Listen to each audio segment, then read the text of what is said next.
राजन साळवी शिवसेनेचे नेते आणि माजी आमदार माझ्यासोबत आहेत आता। हा मतदारसंघ आधी शिवसेनेला मिळाला पाहिजे आणि शिवसेनेला मिळाल्यानंतर गेली 40 वर्ष मी शिवसेना पक्षाचं काम करतो। त्यात नगरसेवक, नगराध्यक्ष, जिल्हा प्रमुख, आमदार, उपनेता असा राजकीय प्रवास माझा सुरू झालेला आहे।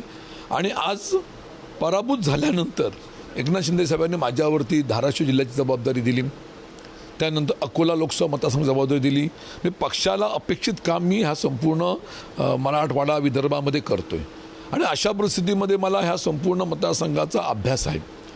अनंतर जेव्हा आमदार झाले तेव्हा मी जिल्हा प्रमुख होतो शिवसेनेचा आणि माझं राजकीय म्हणा, वैयक्तिक म्हणा, सिंधुदुर्ग जिल्हा, रत्नागिरी जिल्हा, रायगड जिल्ह्याशी संबंध फार जवळचे आलेले आहेत। हे सर्व असणारे नगरसेवक, जिल्हा सदस्य सर्व माझ्या परिचयाचे आहेत। त्यामुळे मला पक्षाने संधी दिली तर नक्कीच मला आवडेल।